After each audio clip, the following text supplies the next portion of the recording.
Afternoon, everybody. Welcome to the meeting. We'll call order at 5 o'clock. First order, or second order of business is the adoption of minutes. We have three in front of us. One would be for September 15th, 2025. Is there a motion to adopt those minutes? I so move. It's September 17th, does yours say 15th? Mm-hmm. Yours says 15th. There was a regular meeting on the 15th, a special meeting on the 17th. Oh, that's right. That's the next one. Oh, got it, I'm so sorry, yes, of course. Okay, so this one would be the 15th. Is there a motion? I so move. And a second. We have a motion and a second. Any further discussion regarding these minutes? Hearing none, may we vote, please? It's been moved and seconded to approve the adoption of the minutes of the September 15th, 2025 meeting as presented. Mr. Hollister? Yes. Ms. Moyer? Yes, Mr. Luther? Minutes are adopted.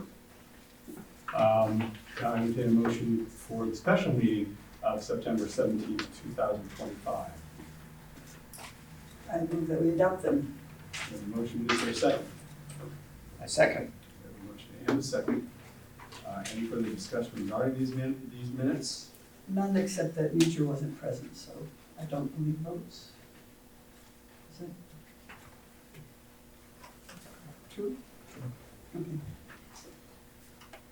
Technically, I could vote. Okay, I could good. vote because I'm only voting to present the minutes to be moved and then on for adoption to Okay. be That's fine, I have nothing to move. harmonized. But I generally don't vote on these anyway. So, hearing no other, may we vote, please? It's been moved and seconded to adopt the minutes of the special meeting held September 17th, 2025 as presented. Ms. Moyer? Yes, Mr. Hollister? Yes. Mr. Luther? Yes.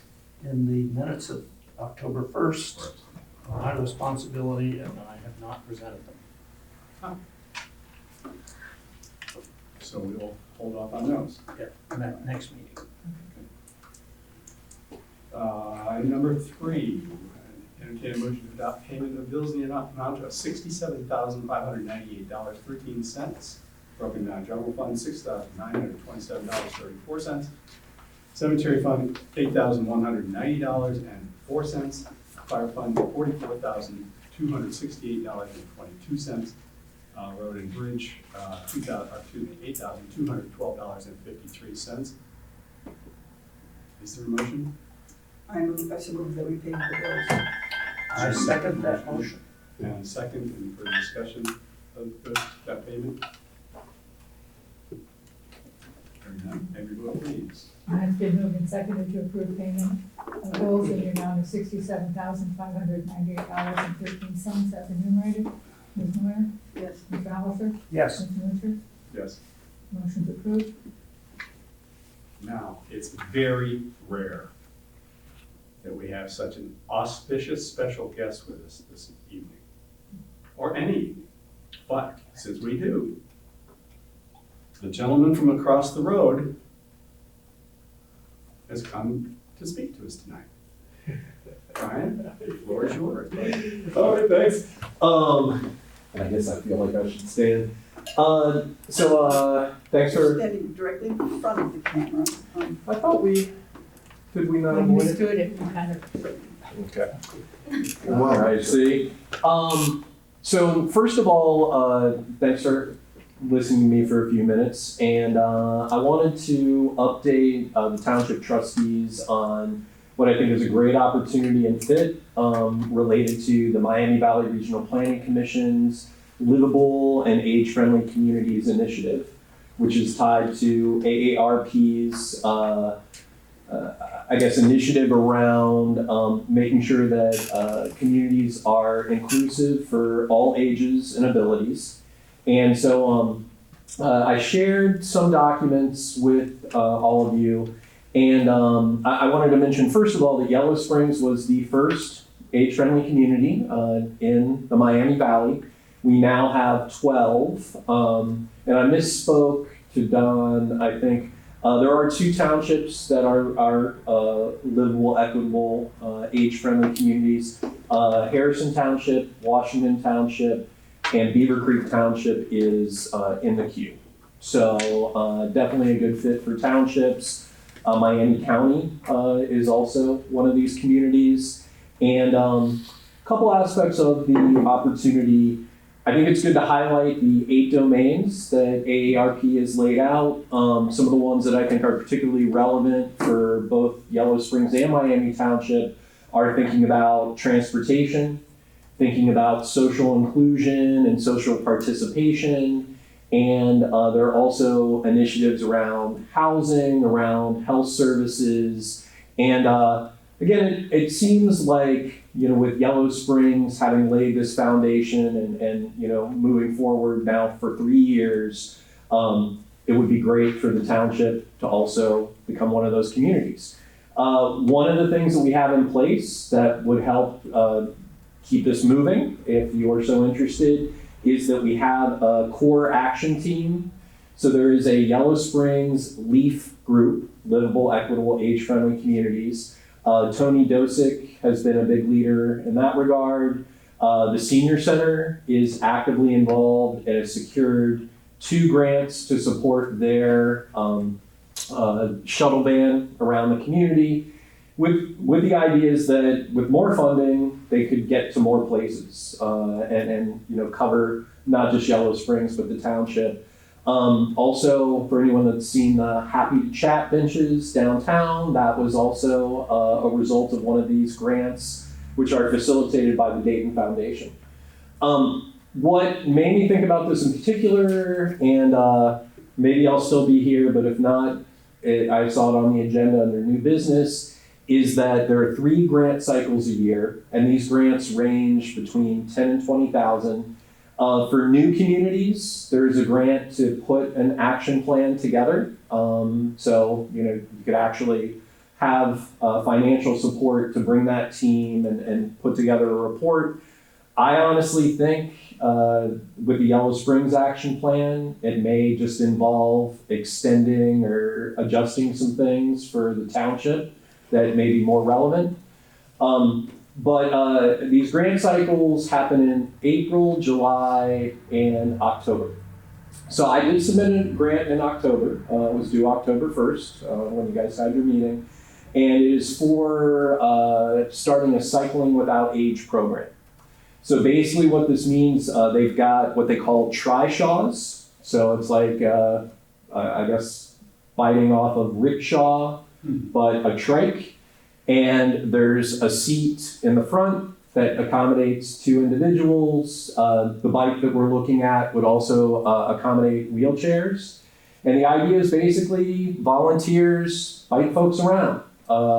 We are so lucky to have the Little Miami Scenic Trail right in our neighborhood. And I think this is a great way to promote that social inclusion, social participation, as well as outdoor spaces, which is another aspect of those dimensions. The grant is in, and I had reached out to Don with the idea that we would love for the township to collaborate with the village on this particular opportunity. Regardless, it's submitted, but it seemed like a cool partnership. And again, we also have the Senior Center, Friends Care, and others involved in this initiative. I'm not sure if there are any questions, but that pretty much covers what I wanted to share. Thank you, Brian. Any questions from the board? Yeah, I'm confused exactly what you're asking. As I read this, there's grants for first-year people who want to start up for needs assessments, action plans to develop, to even educate ourselves, find out what it means, what community in our community, do a needs assessment. And it's, as I'm reading it, that's what the first-year grants are for. But Right. you're talking about us collaborating on something else. How would that have anything to do with us? So I guess sort of 2 things I'm asking. One is for Miami Township of Greene County to get engaged in the age-friendly initiative. But secondly, I did talk to the grant administrators, and in particular, there's a what's called a Del Mar Fellow who is responsible for age-friendly communities, paid for by the Dayton Foundation, and they work with NDRPC. And part of it is that even a new community, if they are committed to moving forward to be an age-friendly community, can be engaged in the phase 2 implementation grants. So the second request is to have you guys partner with us on this grant. But If in it's order to of interest. partner, we'd have to commit to Yes. beginning this process. Correct. Forming a committee of this board. Yeah, I mean, I would suggest that you use the core action team that we established, because it's all the same players. So, it's Tony Dosick, Carolyn Mullen, Kevin Magruder. But it would be engaging a committee, potentially one that's existing. With the village. This really falls under the auspices of that Yellow Springs Livable, Equitable, Age-Friendly group. So, You're saying it's autonomous, it's not part of, it wasn't appointed by the village council. correct. Yeah, they created the group. But I will say to apply for any of the grants, you have to be an MDRPC member. So, We are. it has to be a Village of Yellow Springs or Miami Township. So yeah, that's actually another motivator, is we've been really successful in getting a couple grants a year, but it'd be nice for there to be other askers, so that we can spread the investment. Any other questions? Well, I was just thinking, there are ways that we are the same way that we're different. I guess I have to assume that we could just piggyback on your already existing committee. Yep. I thought about, I haven't looked into this very much, but I thought with our zoning and things, the Green Regional Planning has asked us to look into certain things in the 2040 plan, one of them being housing, and one of the issues that will be coming up with our zoning commission is accessory dwellings. We've already had multiple people come to us who want to age in place, and we have a very strict, zoning regulation about accessory dwellings. But we don't allow it yet. We don't allow it. Yeah, we're gonna talk about it next one. And so, and for a little bit, we've talked about in zoning commission, when I attended some meetings, there wasn't much openness for it at this point. And so I think of that, and then I think of, you say there's a lot of overlap, but transport and mobility, I guess, within the village, but we're the township and. Well, I think that's, again, where collaboration, there'd be some opportunities to expand that.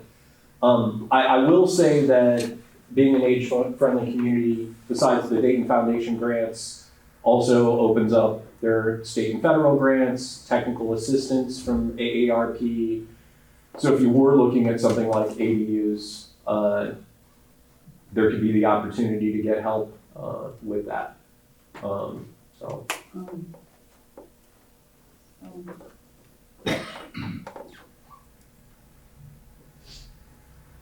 we're also looking at, we don't know who will be sitting here in January. Chris may be the only one left. We don't know. And what is it, to take an action to get us started down their path is signing up for some work, like a survey of our needs, a community plan. And I personally have quite a long list of multi-year processes we have to do for our township, and I wonder what the interest, Don, you won't. I mean, if this board said like, I won't be yeah, on this board. and I may not be either, so making a commitment at this time seems like committing others. Seems like a good step would be, and I'd be willing to reach out to Tony Dosick and ask her to comment. Great. And then we can, based on that group's input, have further discussion. But you have a deadline for us to,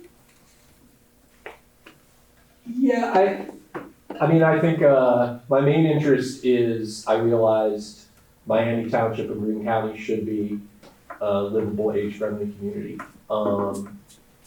But, you know, part of that was sparked by realizing, wow, we're going after, you know, this program that does affect the village and the township. So it'd be nice to, I guess, start sooner rather than later, but I understand that, and as I, you know, said to Marilyn, to me, this seems like a no-brainer. Like, it's a great fit, we've got a committee in place, we've got an action plan, and it's one of those associations that I think makes so much sense for the township, but I also understand, like, you know, needing to think more about those kinds of actions, so. Two quick things, Brian. Thing that piqued my interest as I was going through the literature you sent, specifically in the Delmar granting cycles or program, it had mentioned trails. Yeah. It stuck out at me. And I said, well, now, it says trails, we got trails. We're always looking for more trails. Yeah. What's that opportunity? Can you make any of that connection? Yeah, so, and actually I thought to highlight, you know, one of our collaborations for a while now has been the Yellow Springs Clifton Connector. And I do think that, you know, that walkability, bikeability, active transportation component is critical and also something that we focused on. In fact, it was the Yellow Springs Active Transportation Committee that Marilyn represents the township on that talked about a couple different projects that we could go after. Because again, age-friendly means all ages, all abilities. So we had talked about a raised crosswalk, which I think is an opportunity. There are some interesting things happening with more traffic calming and potentially protected bike lanes in town. So yeah, so that connection is definitely there.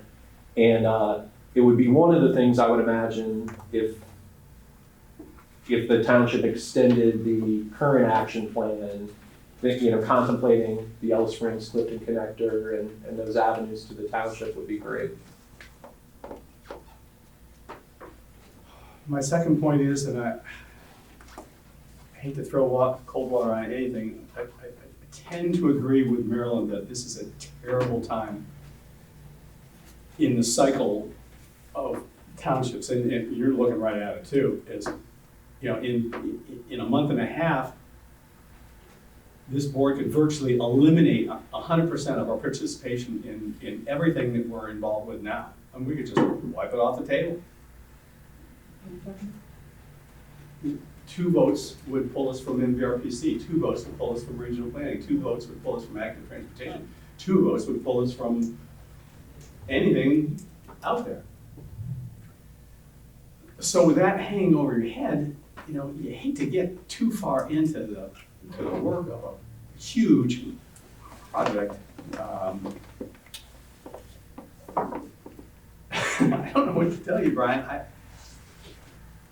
I'm not the MVRPC representative, Don is, and of course, he's looking at 6 weeks also.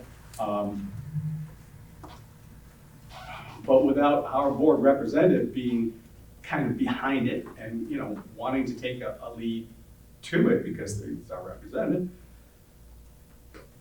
it's hard for me to get really positive on saying, you know, let's go forward.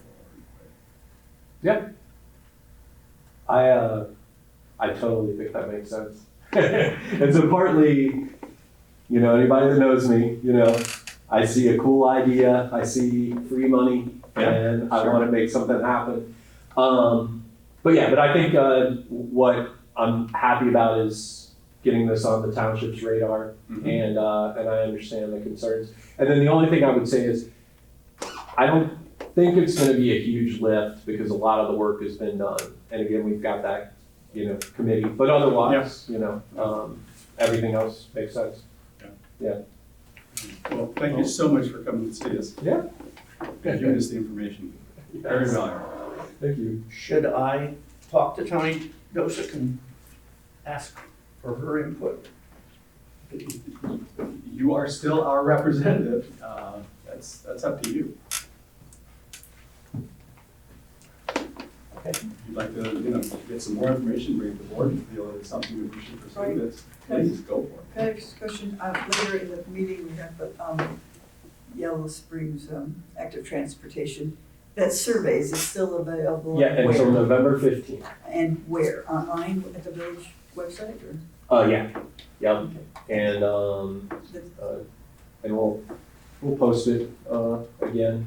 And I'd like to say, I generally think that's where we're heading, to a age-friendly to this. I mean, you're right, it is a no-brainer. Like, who wouldn't want to be part of an inclusive, age-friendly community? You Yeah. just have to have the commitment from the board and to do the work, so. Yeah. Well, thanks for giving me the time, and, sorry I can't stay. Might be more fun. Stay here. Good luck. Enjoy the rest of the evening. All right, take care. All right, onward. Item number 4, correspondence. Any correspondence in or out from the board that would like to be addressed at this point?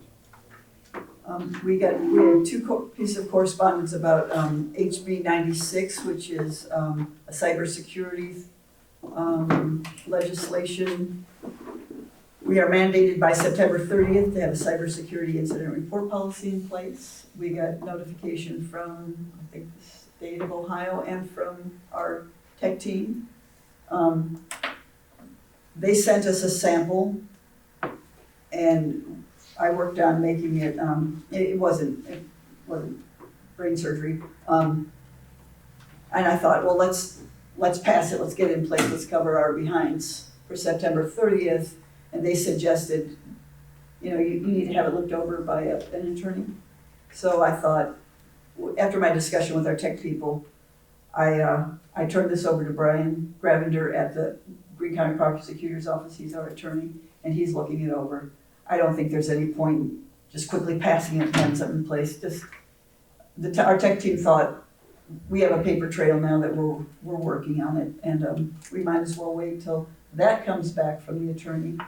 And then I'll give you guys copies and we could adopt it at the next meeting, hopefully, if Brian has finished it. This is an incident reporting policy, but the steps we would be mandated to take if there was any kind of cybersecurity. And it defines what a cybersecurity event is. The one thing I did come across is that we have to name a point person to handle a cybersecurity event, and a person who will make the ultimate decision of whether we'll pay ransom for a cybersecurity event. So I put the chair for both of those. But luckily, Chris, you will be, you might escape that. I don't know who will be there next time, but. Hopefully the Ethiopians will be on vacation for the next 6 weeks. Yeah. Okay, so look for that. I just wanted you to know if it came across your desk, I got it. Yeah, I did see it. Don, any correspondence? Nope. I don't know if this went to everybody or not, but the OTA was sending out blips the last couple of weeks about property tax, potential property tax rollbacks or things to try and help the general public in surviving these constant increases in property tax. You'll all see those things. There's 20 points. I didn't get that. There was a relatively long study between the legislature and the governor's office, and there were 20 recommendations that were the result of that. Legislative recommendations as to how to help things out. The one that caught my eye, of course none of these have been implemented, but the one that caught my eye kind of led me back to the meeting, I guess, before last when we were talking about stuff. But it talked about empowering, and I think they are empowering the county budget commission to review non-voted levies for whether they're being correctly spent or if they're receiving more money than they should be, than they need to be. And we kind of talked about this with the old auditor, and she, you know, we'd have this budget commission, you'd have to go in and you'd have to defend yourself and say, yes, we're spending buying a new Bobcat or a new something or another, so don't take that $50,000, please and thank you. But I just noticed that that was one of the funny recommendations, was to empower the local budget commission to roll back Because, yeah, unfunded or unvoted on taxes. They can't do it on voted taxes, but they can do it on inside millage.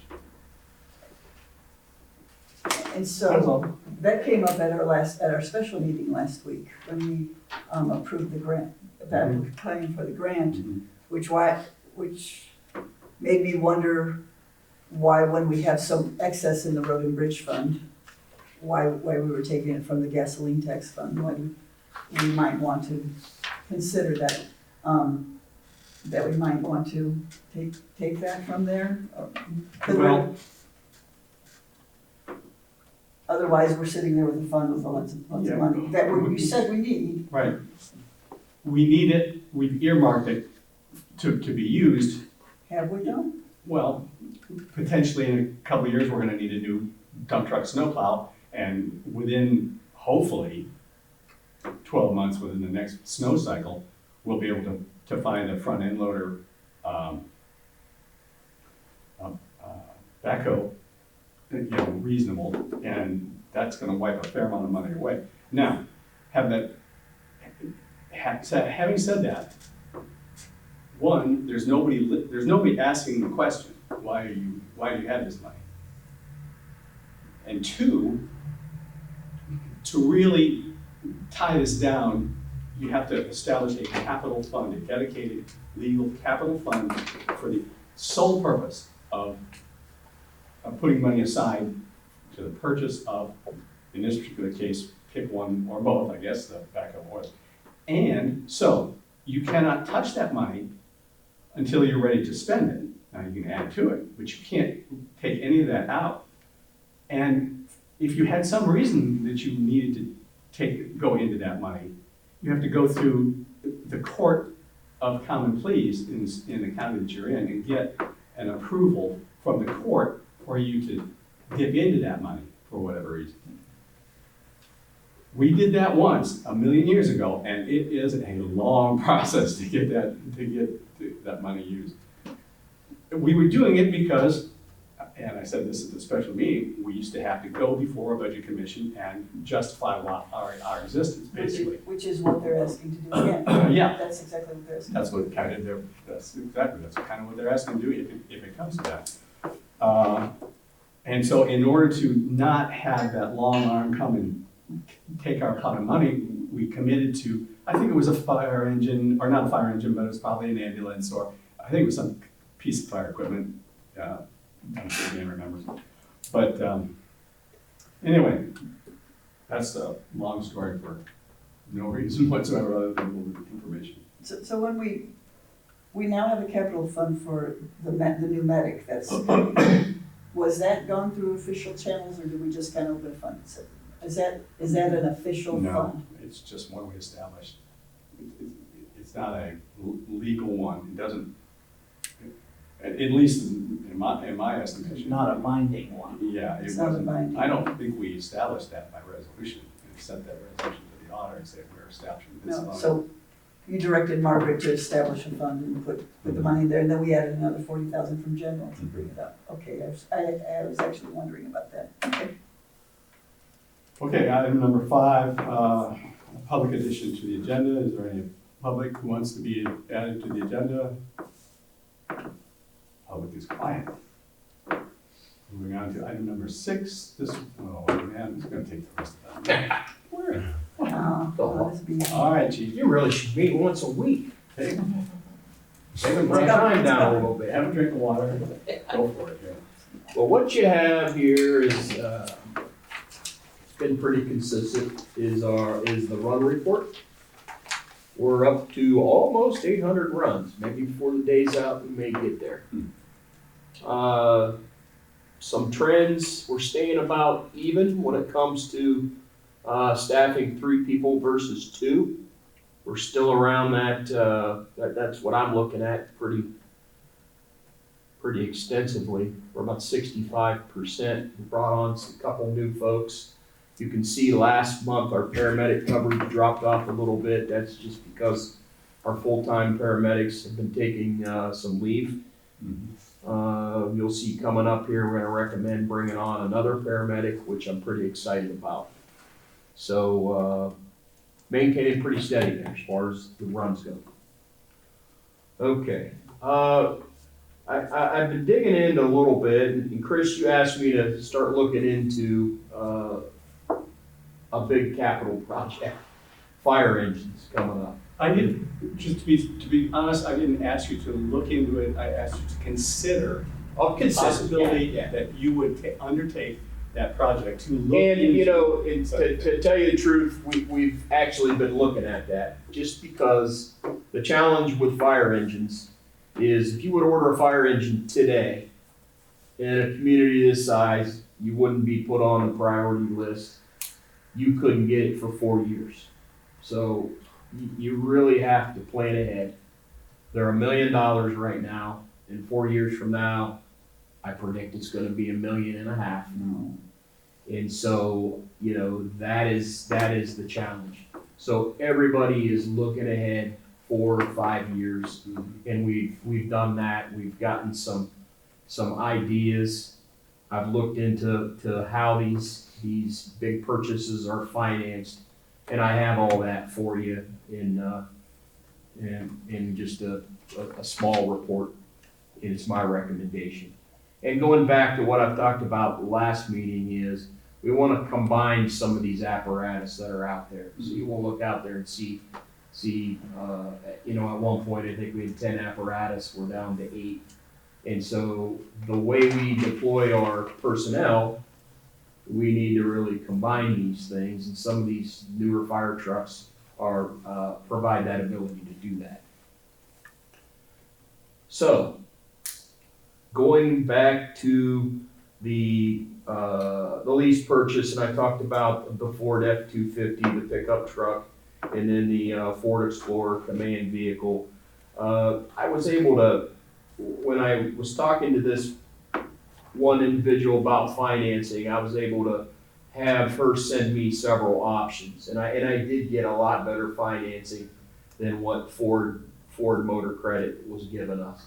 So I would like to table those 2 things and not really, if we want to discuss them tonight, but I don't think we're ready to, you know, I have a couple more other things that I want to talk about and prioritize that that have come up the last couple weeks. And then we've done an extensive inventory of all of our equipment. We had an individual come in and work on our self-contained breathing apparatus, and that's the tanks and the masks that you wear when you go into fires. And we're coming down to a pretty critical need on those. We don't make parts anymore. They're so old, they're out of compliance. They're in good shape because, knock on wood, we don't get a lot of fires around here. But that's a critical need. Our turnout gear that we wear, fire suits, we're in a critical need there. And so I want to put together a big package in a recommendation, probably for the next meeting coming up, before, you know, we jump on into talking about or, you know, approving or not approving the 2 vehicles, if that's okay with you. So is it, Or we can just discuss it at this time. I have to, you're talking about some kind of capital plan for all of our needs. I mean, don't feel like you have to have a capital plan in 2 weeks. No, I mean, we know how much money is going to be needed, what we're looking at, you know, next year or the following year for this equipment that we're in a critical need for. Okay. The one priority that I do have, not so much, that I do have is for the pickup truck. That will help us be more efficient in our day-to-day operations. than the Explorer itself. The Explorer, I know, I thought about, after I talked to you, Chris, and Marilyn about the Explorer, that is something that we can put off for, another year into 2026. But we did budget it in the 2026 budget. There's money set aside for it, as well as the pickup truck itself. So again, if we want to discuss that, we can. Is there a reason to not go forward with the first truck? No, I mean, there isn't unless, there's hesitant on your part.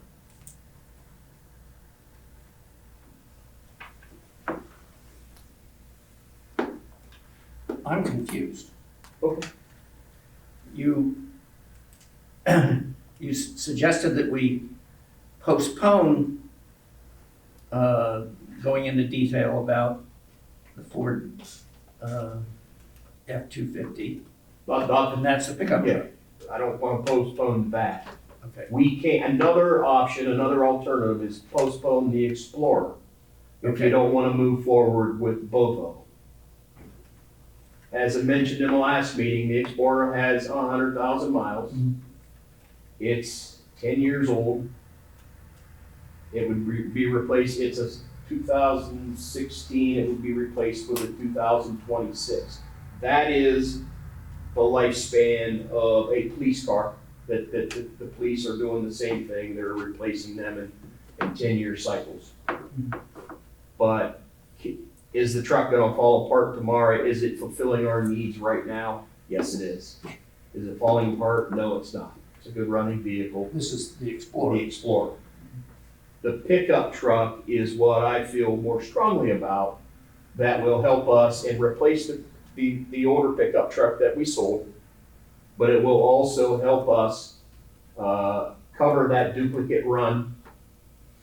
The paramedic can bring that pickup truck back to the firehouse and respond to that second run if the medic's taking somebody to the hospital. It can also take all the equipment out of the rescue truck that we use for one particular purpose and replace the rescue truck, and we can sell that truck. So this, for the pickup truck, I think you came down with, by the time you do everything, payments of $15,000 a year, right? That is 18,000. 18,000. Yeah. And then you said you could sell that big box truck that we wouldn't need for, what do you think you could sell that for? That, there's a consignment person that's gonna put it on the internet for, he said $85,000. So, Now, I mean, doesn't they mean we don't can put get it on that. for 85,000, but, Let's say we get 40 for it. okay. And And we paid $300,000 for it. 183. we paid He 3. told me 300, I had to look it up. It's on the title. Okay. When did we buy it? That's 2003. Fire engines weren't, in 2003, were going for about 300,000. That's why, that's the only reason it caught my ear, because Yeah, I guess it was at that point. I thought it was only like 2015, 10 to 15. something like that. that was probably, that would have been the fire engine, not the rescue. Mhm. So we're talking about a big boxy truck that we don't use. Correct. Did you use it when you did? I know the equipment that's in it is the The rope rescue. rope yeah, rescue. Did yeah. you use it for the rope rescue? Yeah, And that's the only time we use it. correct.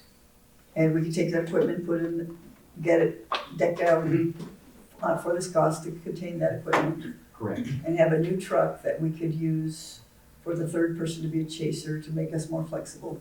Correct. And then sell that for maybe 40K, and so the cost of the vehicle would be The total cost is about 81,000. Is there anything else the big box truck does besides carry the equipment?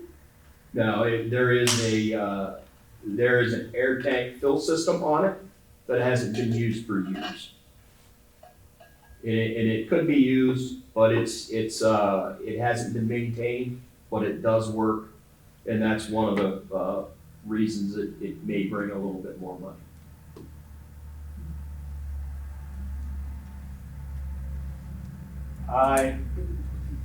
Jim and I have talked about this briefly, and I'm gonna repeat myself, I guess, for the general public, but the board and the general public. For the longest time, and I don't disagree one iota with anything that you said, but for the longest time, this board has had one priority: replacing a fire engine. We've never talked about replacing anything else, except for the medic that's taken 4 years to show up. Hey, you better add a couple years on the fire truck. Usually you can get a medic faster. Somebody's enjoying that vehicle somewhere, I don't know what it is. But anyway. And that led into the conversation about would he consider looking at what it would take to replace an engine, which he's working on, and I'm very interested in seeing what that is. Bottom line, I'd like to know if we can afford a new frontline fire truck pumper, finance it over 20 years for 80, 90,000 a year, if we can get our budget stabilized to the point where we're putting 80 to 90,000 a year aside. Looks like we're about to do that in 2025, maybe. Hopefully 2026's budget gets a little tighter and there's a little more room for that money to go over into the kitty for the new fire, which is 2182 fund. So, that's just my personal belief is, we have prioritized the replacement of that piece of fire equipment for multiple years now, and to change that either with having to put another levy on the ballot, next spring, because there's no way we can afford a new Explorer and a new F-250 and a new fire engine and all of those things. I'm still very hopeful that there's some way we can get into what was the name of the bank that was giving these wonderful fire loans? Republic Bank. Republic, okay, I thought that.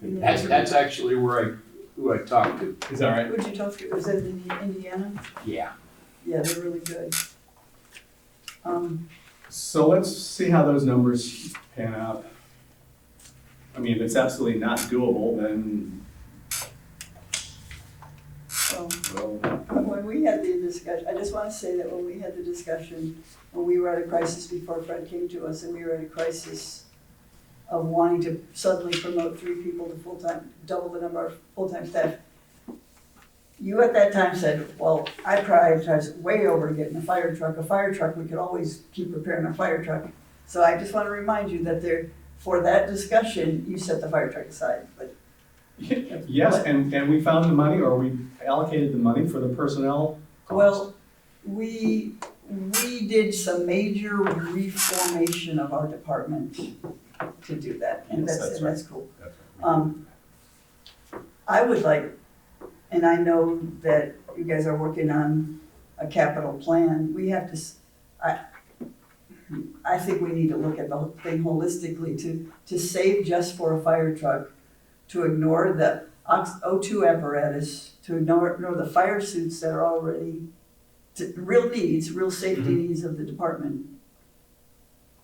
Mortgage ourselves into one item without some kind of levy or financing, and then strap ourselves to a fire truck, let our gear expire, let our O2 apparatus expire, let maybe the chief car break down because we didn't replace it now. It seems like we need more help than this, like we need a better plan than we're just going for a fire truck.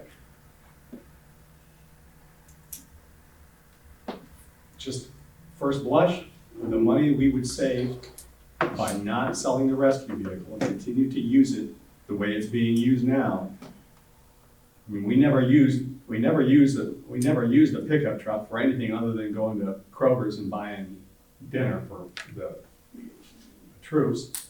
I mean, they gotta eat. I don't see a blaring need to spend that kind of money, which could go into new SCBA equipment, could go into new firefighting uniforms, could go into various and sundry other things.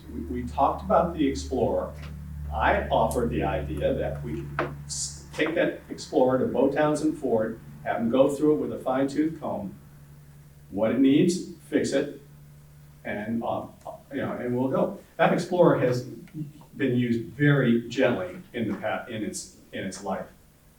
Yes, it went to a run here and there, but 99% of the time it went from here to a house in Yellow Springs and back the next day.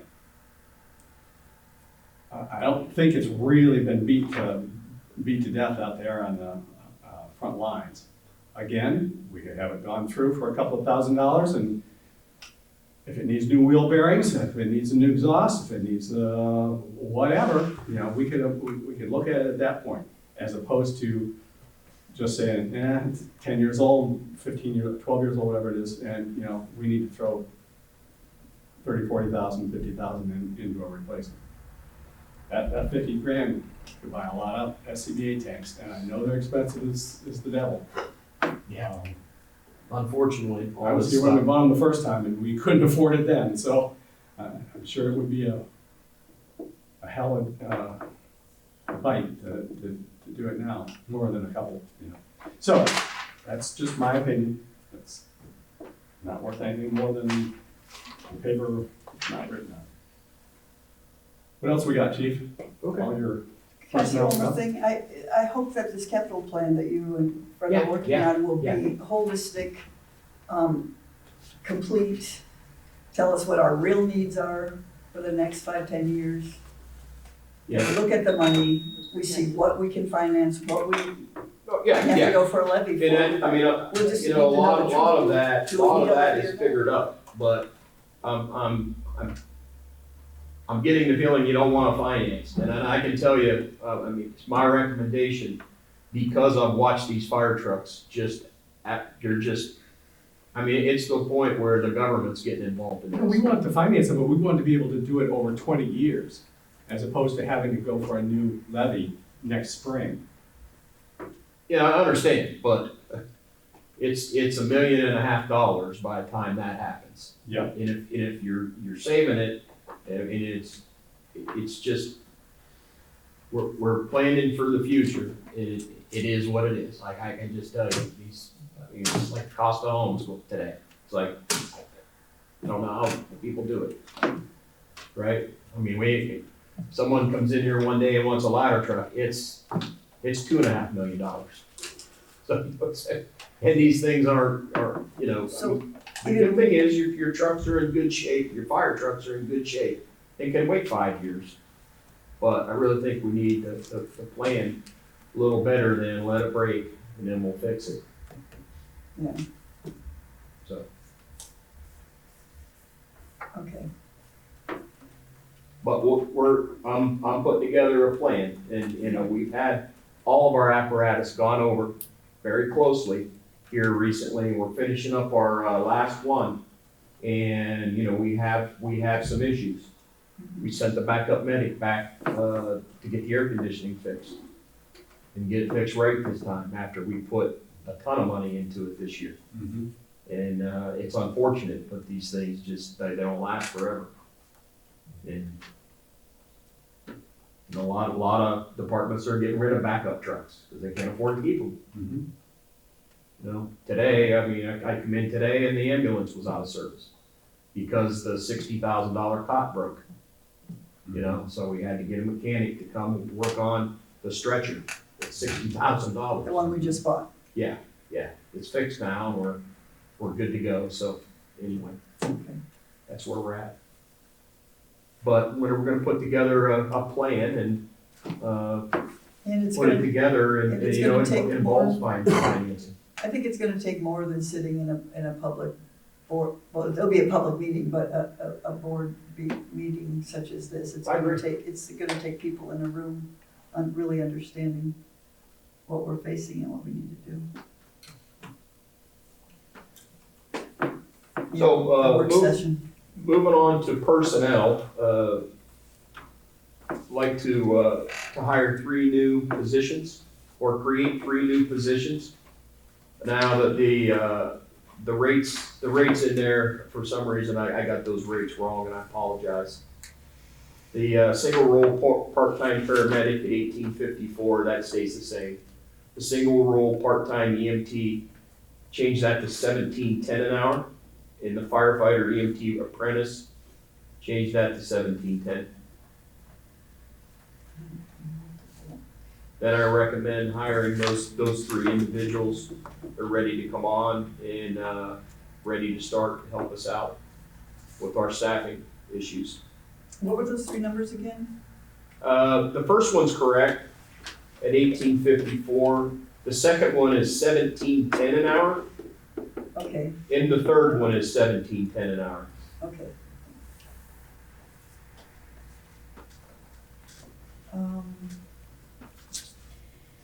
$17.10 an hour. Okay, So do we want a motion to approve I hiring? have a question.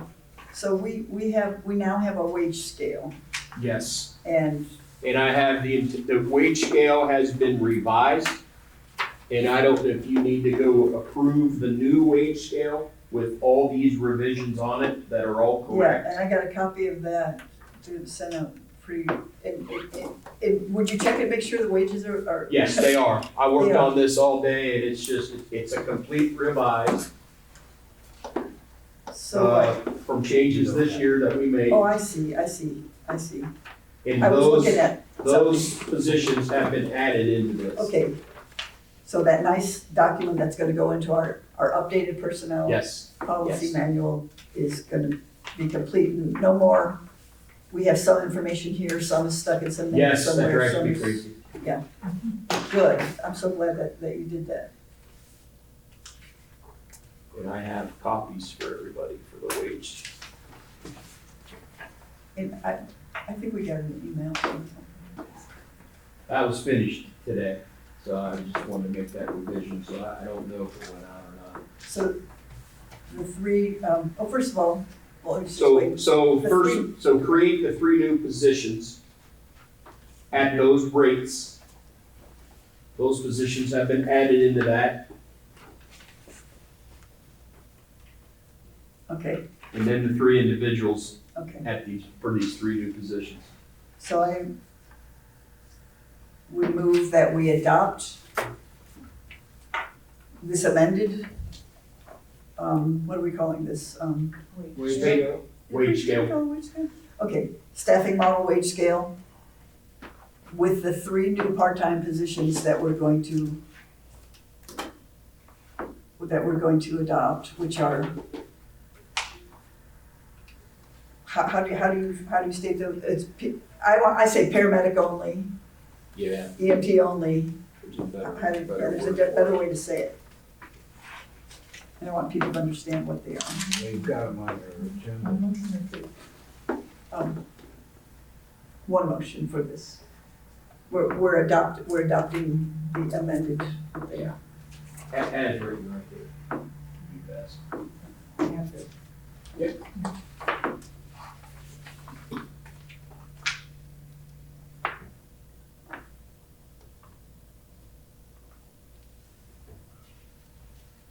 There's a motion. Motion is made, okay, is there a second? I'll second. Motion and a second, any further discussion regarding that motion? Hearing none, may we vote please? It's been moved and seconded to create 3 new part-time positions to adopt the revised staffing wage scale with the new part-time positions as explained, specified. I'll work that out.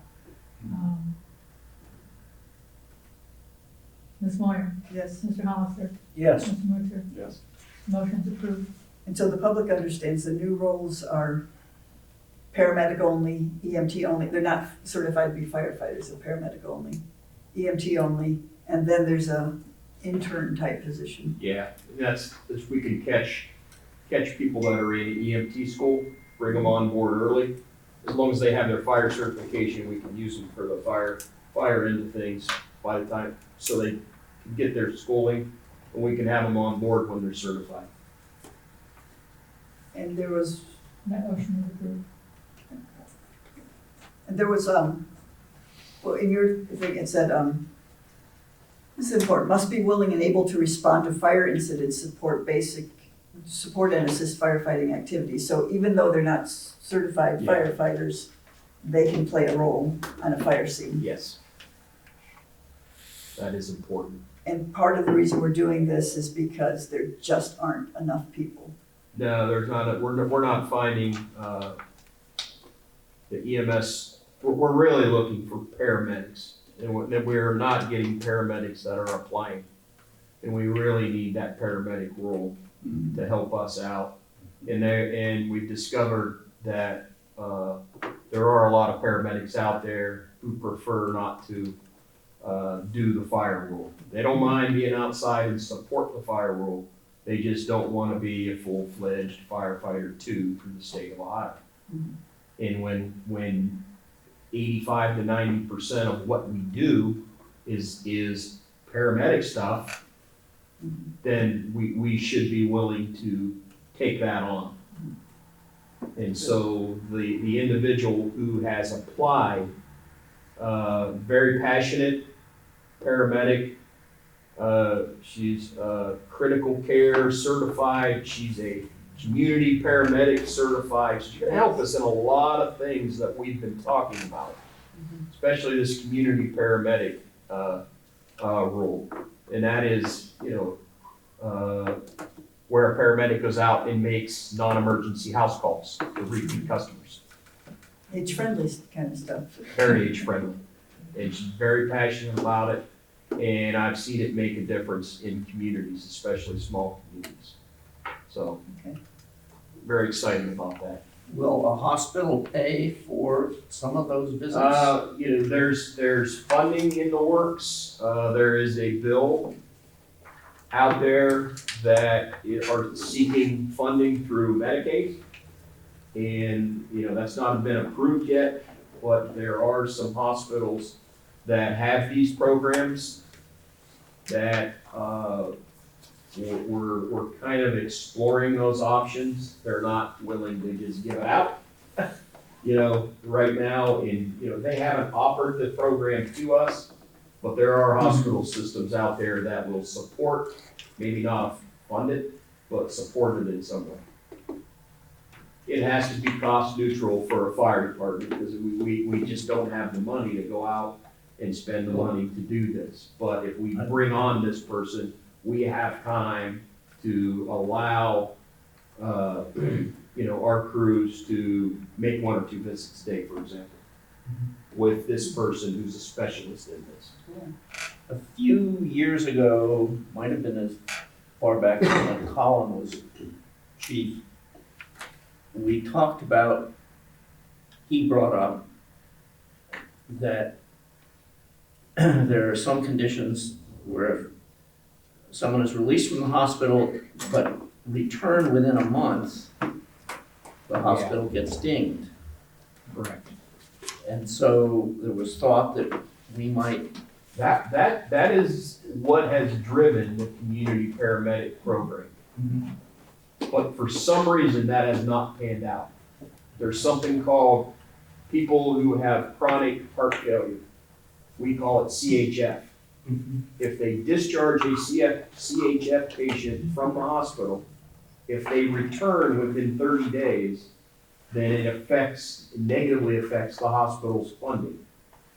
So the thought is, the reason a lot of these CHF patients go back in the hospital is because their lack of medication, lack of care at home, they live by themselves.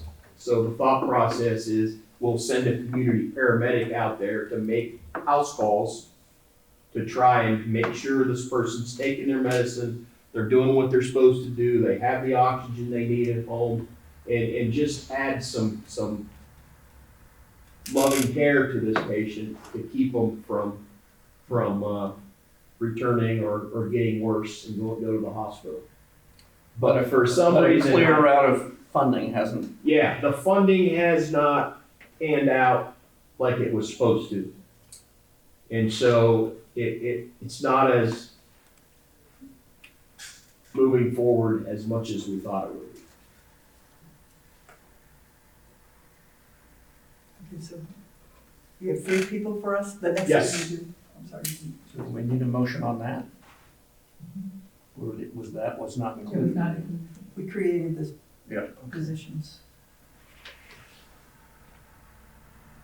Well, I don't know the exact words, but I would like to Okay. make that motion. Okay, I have the names here. I will make a motion that we hire Stephanie Brewer as a part-time single role paramedic, Jason Foss as a part-time firefighter EMT, and Luke Kirknow as a part-time firefighter EMT apprentice. I'll second that. Motion and a second. Any further discussion regarding that motion? Hearing none, may we vote please? It's been moved and seconded to approve hiring 3 fire department staffers as specified. Ms. Moyer? Yes, Mr. Hollister? Yes, Mr. Mutcher? Yes. Motion's approved.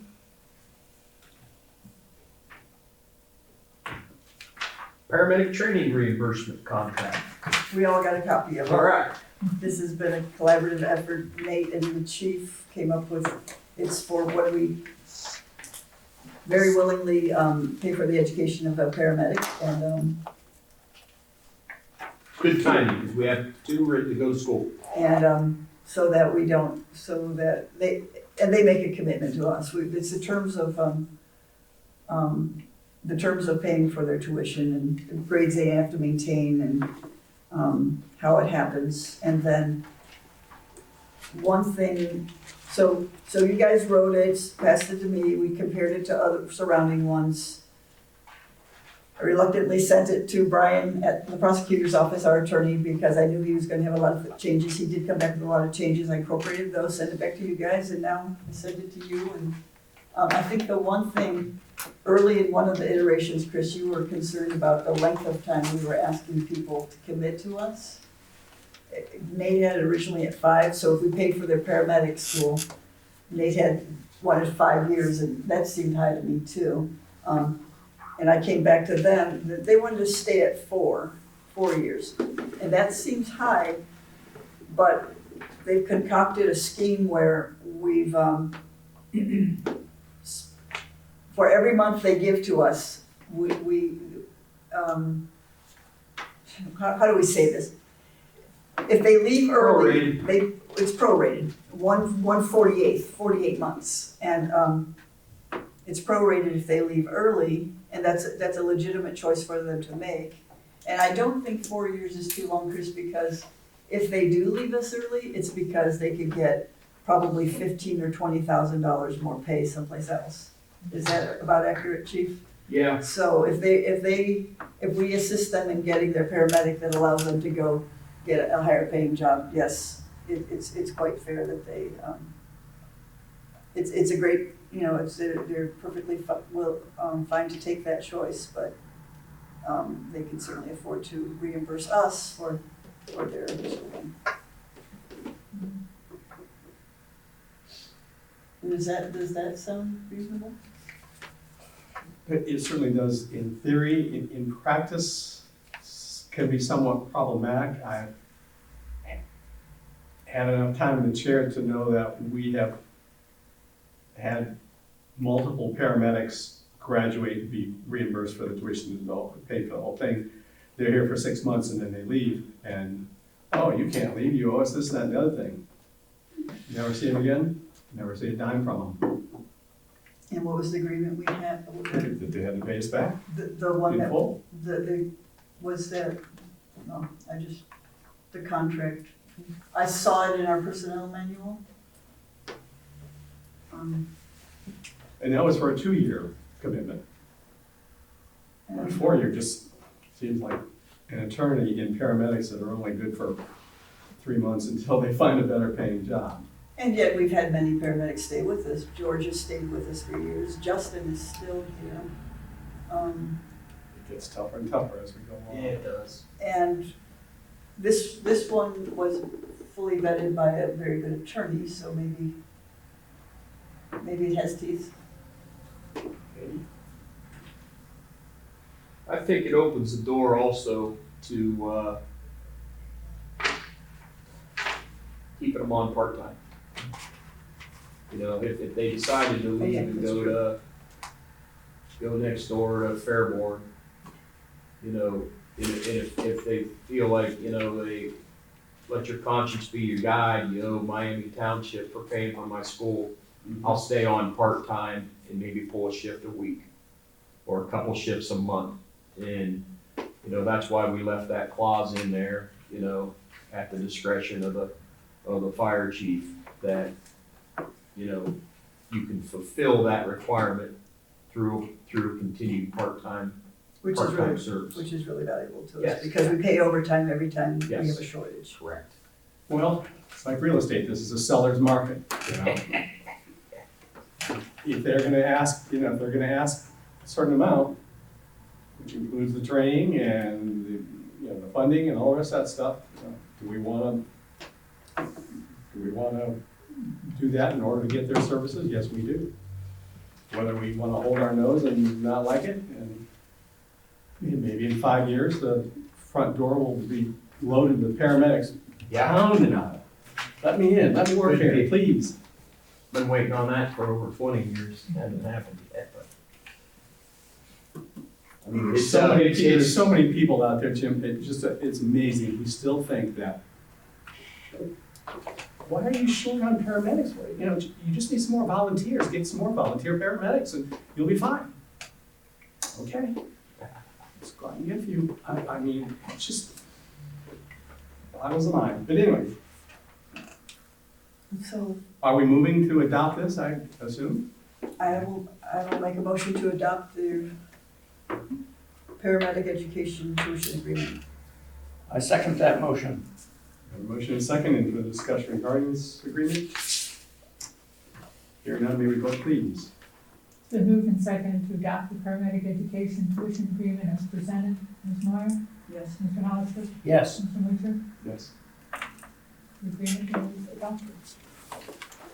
That's all I have. And other than good and welfare, I just want to mention that we do have a meeting set up. And the guys have gone through the specs of the new ambulance. We do have a meeting set up to propose some changes, see what it's going to take.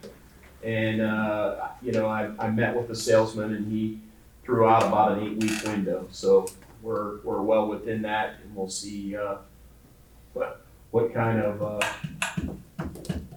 work and maybe a little bit of funds that it takes to make some changes. Some of the changes, we might save money, who knows? So hopefully we'll report back on that. Okay. That's all. Now the important question, are you ready for street fair? Yes, we are. I will, I'm proud to say we have a full Miami Township staff. We're not requiring help from our neighbors. We do have a golf cart type little SUV coming in that we're borrowing off of a neighboring fire department. So we're gonna have full staff and we're ready for anything. You have your inspectors all ready to go? Oh, they're all ready. Make sure they're with the clipboards. checking on the French fry oil, is it the right temperature and all that? So Always. good to go. I'll be here as well. I don't know what the weather is, but who knows? Doesn't really matter, they'll come out, rain or shine, or snow. We're ready for hot and sunny. Has it ever snowed? Aye, street fair someplace. Anything else for the fire? That's all. Thank you very much, Chief. Don't be so short-winded next time, you know, give us the whole package. Cemetery report. Okay, since the last meeting, we've had one burial in the Glen Forest Cemetery. I have a cremation tomorrow, and we have 2 Friday at the same time. Friday's gonna be a busy day. Sounds like And then we'll, sometime next week or so, we'll start working on bases. the Friday, is it Friday. 2 burials, 2 At the same cremated? time. No, 2 2 cremated full remains? burials. Pardon? 2 full burials. They're full, really? Family members. them done at the same time. Hmm. One died on Friday, one died on Sunday. Mhm. It'll be a busy day Friday. Do we have to close the cemetery Friday for the street fair this Yeah. weekend? Oh, yeah. No, we'll have to do that afterwards. Ryan gonna be available? Yes, sir. You bringing anybody else in? Just 3 of us. Mm-hmm. If we need more, I'll call, but I think we got it covered. No problem digging them, you can get the E35 in there? Oh, yeah. Yeah, it's in, Back it's over. in the east, it's in the new part. It's Oh, it is? Okay. wide open. They had me pick out the spaces of, Yeah, I did, I found a couple of accommodations. See, one's oversized. Is that right? Got it worked out. Mhm. And that's Those are, what are the width of those? 34 inches usually. Is that on a bulb? This one will be 40. Oh, the grave itself? they're 8 foot by 12, or 4 foot by 12. Okay, so they are 48. This bulb will be 52 inches. The grave itself is 48. 48 by Okay. 12 foot long. The one will be a little bigger. It's gonna be one big open. Yeah, well, I get scared with your oversized comments when, oh, it's in Clifton and, they're 32-inch wide Yeah. graves. Yeah, it's a little tight over there. So. Yeah, No, we got it covered. okay. And that's about all I had for cemetery. Unless you got anything. No, I've got a couple of conversations about cemetery things as we move along to later on this evening, but hopefully for the last time, I have to say again, I'm so concerned about financial vulnerability of Miami Township, about the non-conforming natural burial cemetery committee that's out there. Is that, We could is be this on the looking at- agenda right now? I thought there was later in the agenda. Well, it's. Okay, it's- go ahead. I got two things that have to do with cemeteries, and I'm kind of squishing them together. I just don't want someone from the public, and there are people out there that says that's all they do is they scroll through little townships and their minutes to see if they've been out conforming with something, and then they go and they file a suit for it. I mean, What are you talking about? I'm talking about the lack of compliance in the organization and the operation of the Natural Burial The Cemetery advisory group we have? Committee. Not the advisory group, it's a committee. So do we? It was can formed you as a point- committee. Can you point me to our gets- procedures of how we form a committee? Our policy on how That this was, board that forms was, a that was committee? up to the person who formed the committee. I was to invent. I I've don't been know here how for you 30 were- years and I was supposed to It invent was your how we idea do to it. have, it was your idea to have the committee. People came to us and said, we have some problems with how the prairie is being managed and we have some concerns and we're willing to put effort. Well, Could we be included in some of the decision making? it's And I interesting. came to you as a new trustee and said, could we have an advisory group because these people want. And I've told every trustee all along, if there's anything you feel is important to do, if the board agrees with you, then that's what you do. You don't pass it off to somebody else to do. So, I told you that, I told Don I that, don't know what you're told talking about everybody. right now. What I'm talking about is, so, yes, we get an advisory group, and you said, and we agreed, yes, and they could, that we could bring things to you, things of concern. I wasn't told, and I don't even know if it's true, that we have to, I wasn't told there's a procedure for us to have committees. How do you form one? What are the rules? I just thought it was an advisory group that was going to help observe and manage and get resources for the cemetery. So what you're saying to me is you're worried sick about somebody's gonna say we're not taking minutes, or we don't have a quorum, or we don't have, what is your concern? Exactly. Your concern is that we can't have an advisory group? I don't know, I don't know any of these things for sure, Marilyn, because The only information that I received from my public records request about any and all correspondence regarding the Natural Burial Committee was from the Yellow Springs News. I received 2 tear sheets for 2 advertisements for meetings, 1 per year, of the Natural Burial Committee. This is committee. According to the Ohio Revised Codes, if a township has a committee, it has to be, those meetings have to be advertised, those meetings have to have minutes, those meetings have to have some organization, who's the president of the committee, who's the secretary, what's the tenure of them, what's the quorum, any of those things, all those things need to be specified out, or you are in violation of the regulations. I asked for the correspondence, the organizational correspondence. You just told me that you had all these people contact you with concerns about All these how people, we the, had people. okay, people, No, that's about not concerns public about the natural burial. We've had I many didn't see any of conversations, those. those I are didn't not see any of public those. record.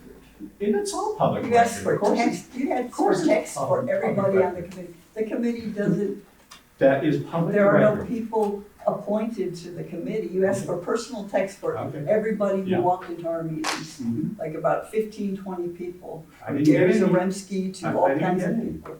No, you're not getting them either, because those are not people that we've appointed to our committees. Okay, Those are, well, those the aren't- person who's watching this might be interested in that comment. who is that? The person who might be concerned as to whether we are out of compliance with the rules. Well, let of me tell committee you, formation. we have some issues in our cemetery, a lot to solve. And we had willing people who were willing to contribute. We formed kind of an ad hoc advisory committee. We called it a committee, it's more like an advisory group. I now know that we're going to have to define for ourselves, are we allowed to have just an advisory group? Do we have any other committees of this board? Or is this the first one? Did you have one when you built the building? No. Didn't have an advisory group to build this building? Nope, we did not. That's astounding. So we've never had a committee before. Not the Natural Burial Committee. So we'll add that to our list for whoever gets elected, that we might want to establish how committees are formed and whether we're allowed to have, I don't know if we're allowed to have more informal advisory groups or not, and what the rules for that are. Or if we have to Well, have a to pro- formal to pro- committee To and protect appoint- our finances, I would think that we might get advice, legal advice as to what should be done when a committee is formed in a township, in order to protect ourselves from being sued. Okay. Thank you. Okay, And are you this- saying that you're not open to any communication? What is the mechanism by which somebody whose loved one is buried in the cemetery can communicate with us about things that they'd like to see done or concerns that they have? If it falls under the auspices of the natural burial sections of the cemetery, I would say that's the knowledge that's needed for the whole board. And if you're going to take it to this committee, then it's a public record. I mean, if somebody's upset about how things are being managed at the natural burial, I can't believe it would not go any farther than you.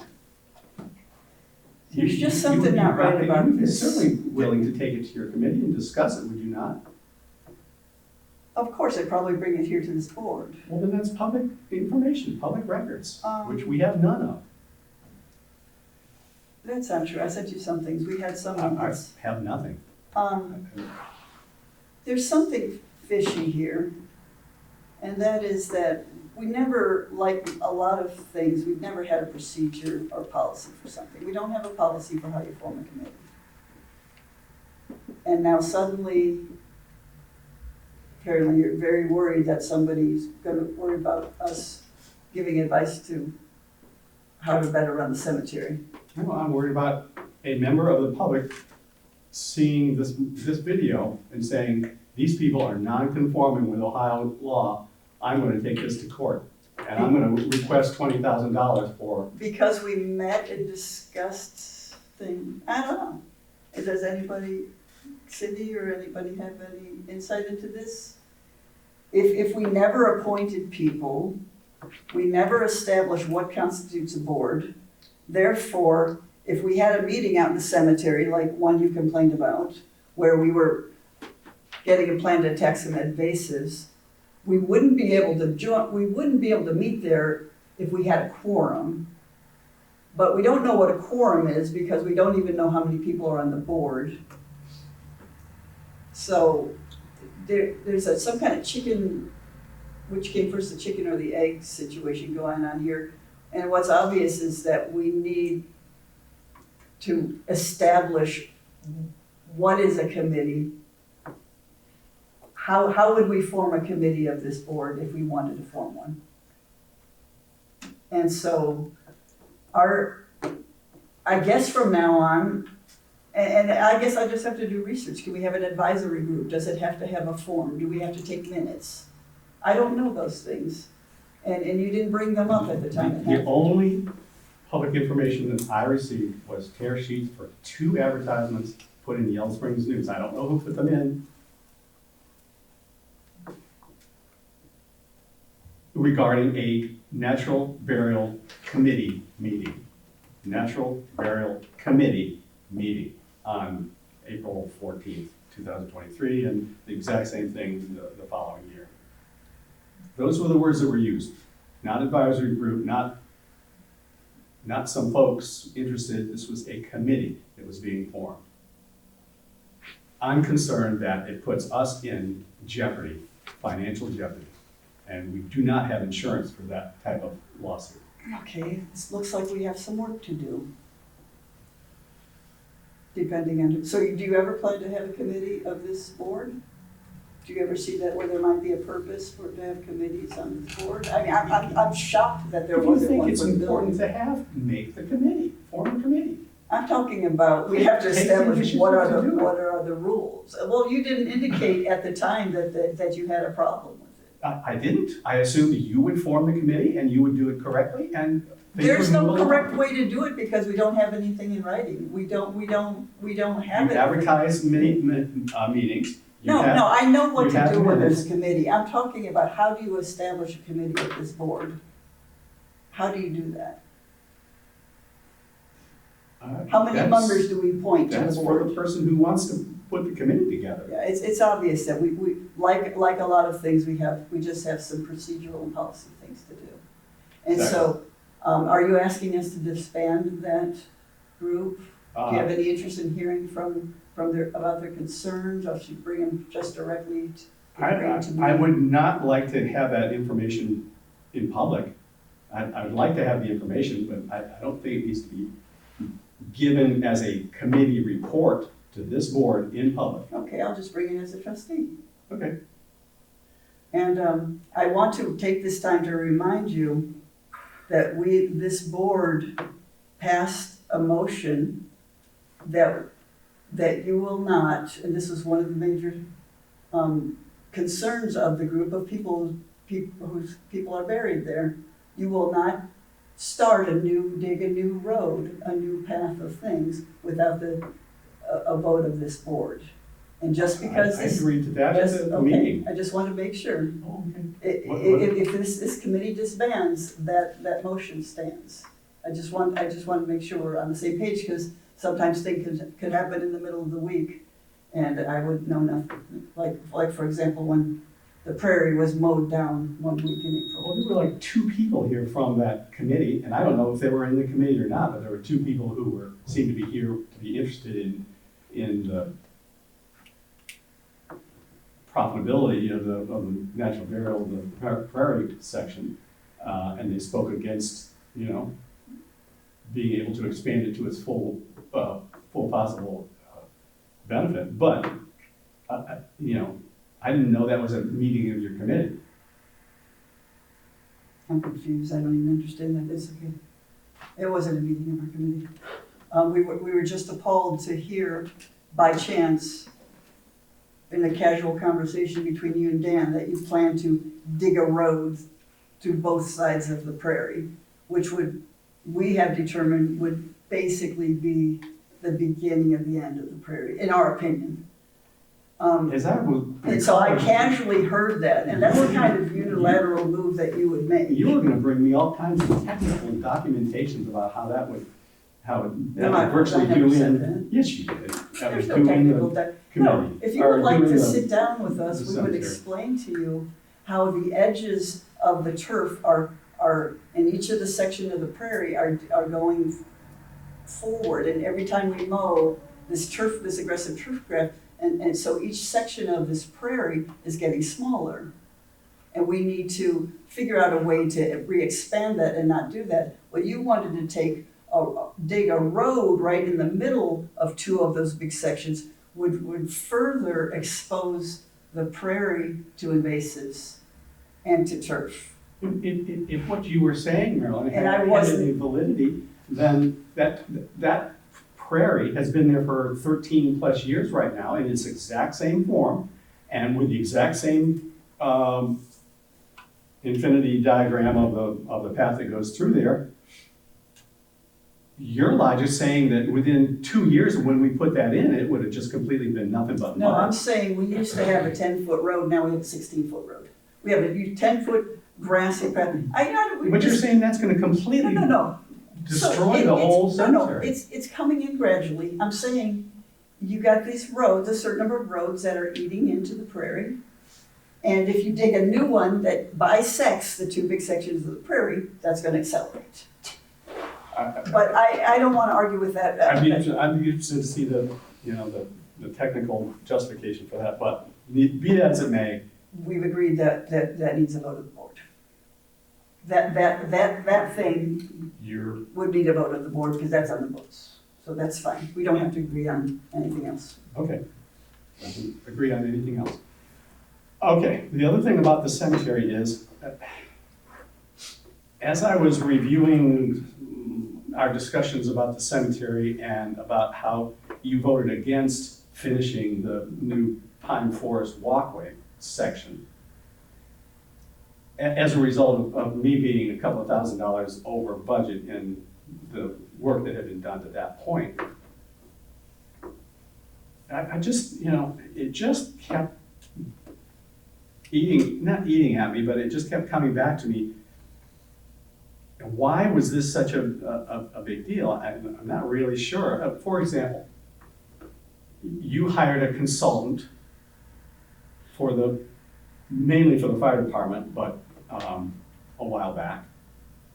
No, And we didn't- hired a consultant. Well, yeah, you wanted the consultant to be hired, and We, said the that Board it was of gonna- Trustees of Miami it was Township gonna cost, contracted with a consultant. yeah, the contract was for $35,000. Yeah, no, here's the problem I have. This isn't on the agenda. And you've already skipped ahead. I'm getting to that. Now, my rough calculations is we're a little over 35,000 at the moment, but I don't know when his end time is. I mean, originally it was supposed to be in November. I don't know if it's still supposed to end in November or not, but you didn't come back to the board and say, we need a little more money to pay Fred because he's gonna hang around for another month. So I need another $5,000 to pay him. Okay, We haven't voted on that. we contracted until November. Why would I come back when it's not November yet? You contracted him till November I for didn't contract with him, the $35,000. board contracted. For $35,000. He's already been paid $35,000. So if you're gonna keep him for another month, you need to come to the I'm board not for a little keeping him, extra the money. board is. Chris, do you understand what he has done for us? Oh, perfectly well. And in the And as middle well. of what we had planned, came an absolute crisis. A crisis in which we had to depose the leadership of the fire department due to employee rights, squandering of resources, putting the public at risk. And he handled that in the middle of it. On top of that, he assisted us in finding this excellent man who has saved us That wasn't easy. I don't question his value one Came with the iota. plan. So I on the just way- question the amount you promised When to pay he us. came here, we had two types of full-time fire department. We were a Department of Labor violation just waiting to happen, and we'd already had one 2 years prior. Mhm. He completely restructured our wage scale, our staffing model, and fit that into a multi-year plan, and justified a move that you wanted to take just shooting from the hip. And you're like, oh, I already knew that before we got a consultant. No, you didn't. You didn't know the numbers. You kind of had a feel that maybe kind of sort of we could do it. And then we were about to have, continue with our two-tier full-time people. We have not planned for our equipment. We don't have any type of equipment maintenance plan other than let's keep putting money aside, maybe we could buy a fire truck. We don't have a holistic plan for how to go forth, what we can finance, what we might have to go get a levy for. But you told us you And, were gonna pay him and we don't have the $35,000. expertise within I'm this talking dollars and organization. cents. I'm not talking about expertise. We're talking, Do and you wanna pay him additional stop money? interrupting me. No, do you wanna pay him additional money? Yes, Bring it I to the- do. Bring it to the board. How much more do you wanna pay him? You bring it to the board, you voted for it too. This was not mine, this was not Marilyn Moyer, this was the Board of Miami Township Trustees. I am not responsible for doing that, you're the chair. It was You're your, the chair? it was Listen, your, we contracted I don't think it was 35, because it was 4,000 a month for a year, wasn't it? it was your suggestion that the board There's, consider him no, there was for- your suggestion that we build 5 sections of our cemetery, so, I What's that mean, got to do with this? I'm just saying, we all You're in have the cemetery. suggestions, but the board adopts something and it doesn't become, oh, Marilyn's consultant. I mean, I'm not claiming credit for transforming our fire department this year because I only brought the expert to us that helped us do it. Now, if you think I'm willing to let go of this guy now, when we had this discussion we just had about the needs of the department and how nobody has done any kind of comprehensive needs assessment, capital plan for this department ever, as far as I can I tell. would not vote with you to let him go. And you think we have the expertise in-house? I would not vote with you to let him go. Oh, I okay. would keep it. Oh. But, so what's your beef now? You just want me to That come we back? have exceeded what we contracted with to pay him. This doesn't seem to have to do with the cemetery report. I'm just gonna point that out. Yeah, this is something you brought up casually that you wanted to talk about, and that snuck it into well, I've been thinking about this because you had mentioned it casually, that you wanted to have this discussion, though you never put it on an agenda. I believe this deserves a work session to figure out what he's done so far, what he's done so far and what we still need more in the future. And if you would like to bring Sounds like a forth, great idea. if you would like to bring forth something that allocates more money or approves more money, I welcome you too, because Marilyn Moyer didn't hire this consultant, the Miami Township Board of Trustees But did. you put forth your recommendation to hire him. Doesn't matter. It does matter, absolutely. It had to come from somebody. You're ridiculous. Oh, This board hired this consultant. If you feel the need to allocate more funds or to commit to more funds to hire him, I welcome you to make that motion. I'm not. okay.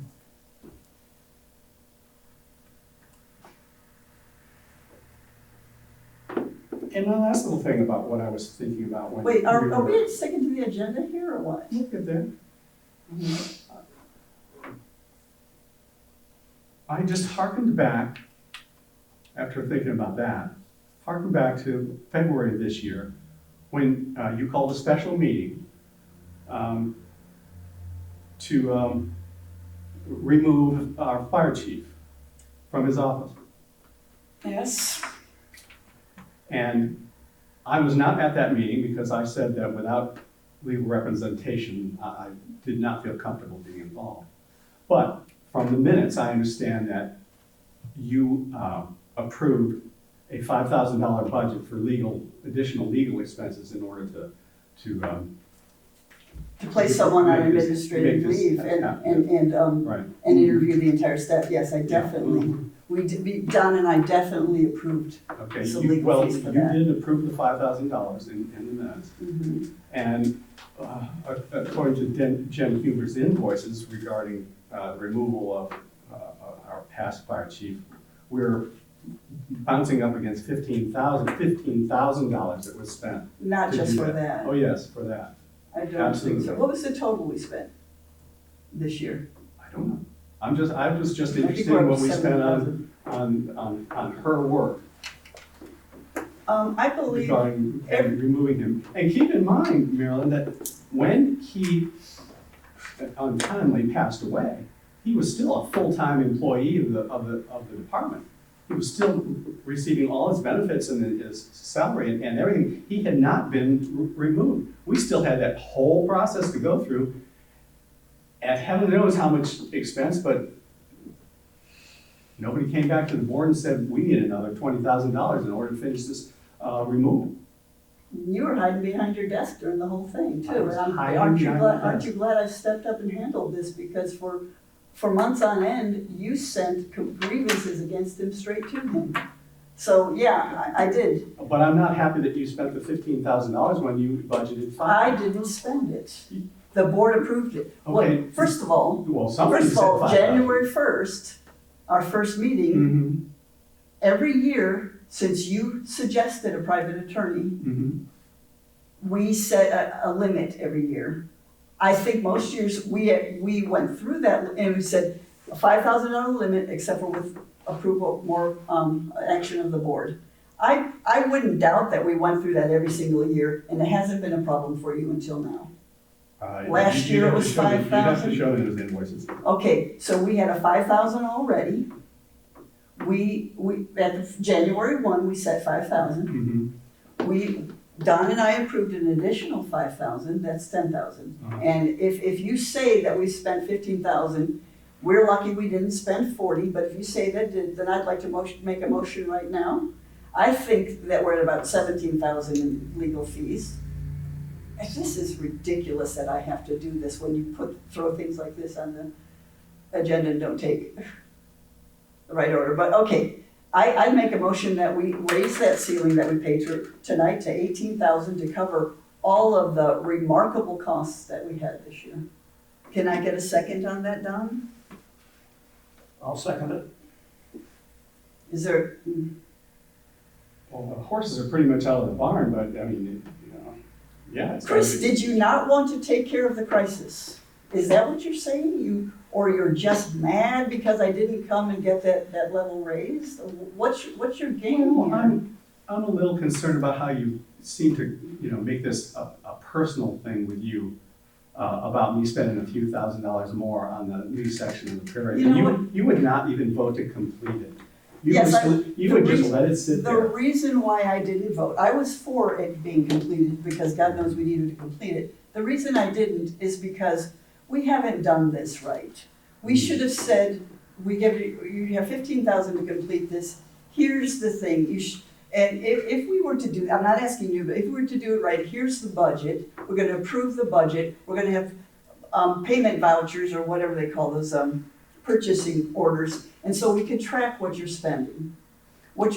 And I don't blame you, this has been a casual township for a long time, but we can't even get a handle on what you've spent so far. No, I'm not being interrupted. No, well, We'd yes, you have should to be look in interrupted, but I'm we'd not have to being look interrupted. into your reimbursements to see what you ordered on Amazon, what you ran to the store to get, what we paid you in mileage to do that. We'd have to go to the credit card to see what you marked as cemetery.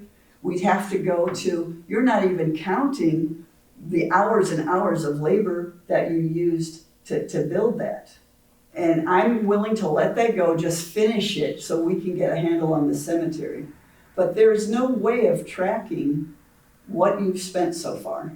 And for that reason, it feels out of control. I don't blame you. The procedures weren't in place. We have to do better in the future.